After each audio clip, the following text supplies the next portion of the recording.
It is now a few weeks for the students of Twinkling High to graduate, and they are so damn excited about it.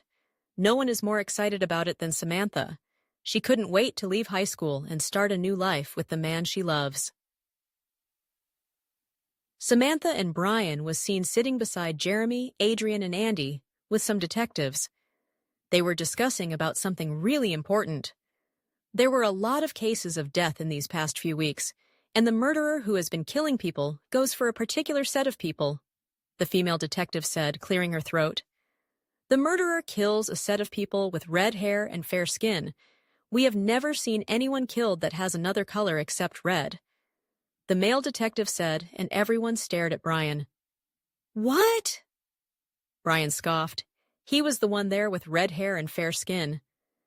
Don't tell me Bryan is going to leave us soon when I thought I have only had a brother. He wants to leave us.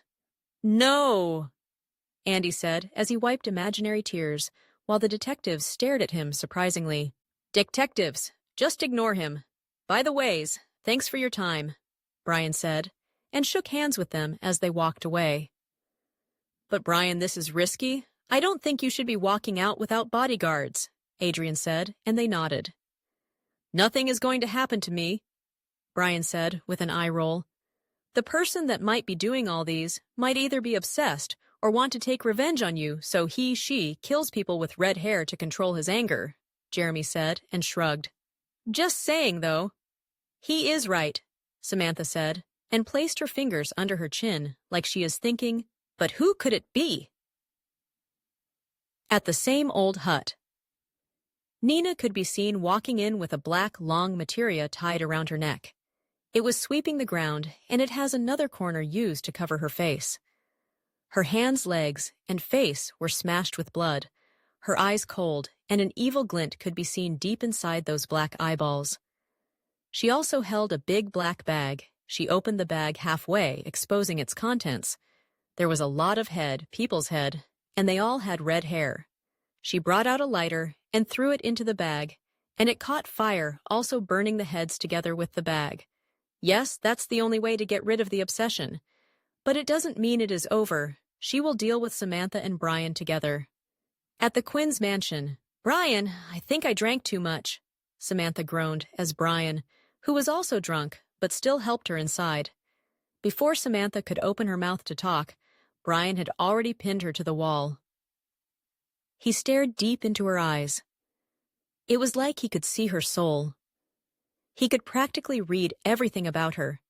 His eyes moved from her eyes down to her lips in a very fast move. Never had she ever seen such a fast movement.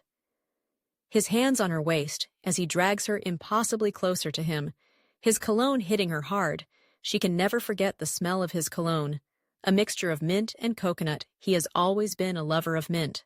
Mantha, he whispered her name out. She could barely make out what he said apart from her name.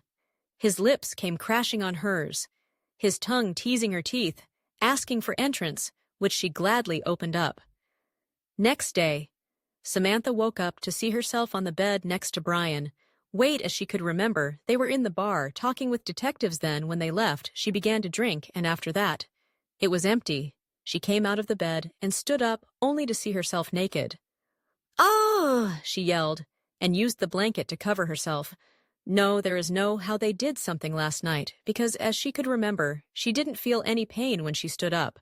No pinch of bloodstains on the blankets. Thank God, for some moments. She thought that, whatever. Her stomach began to make funny noises, and she patted it, but suddenly she began to think. What if they did it, and she got pregnant? Her flat tummy would turn big, and she would eat any time the baby was hungry until she got fat. No, stop imagining such... Samantha, Samantha muttered, shaking her head and snapping out of the imagination. Mantha!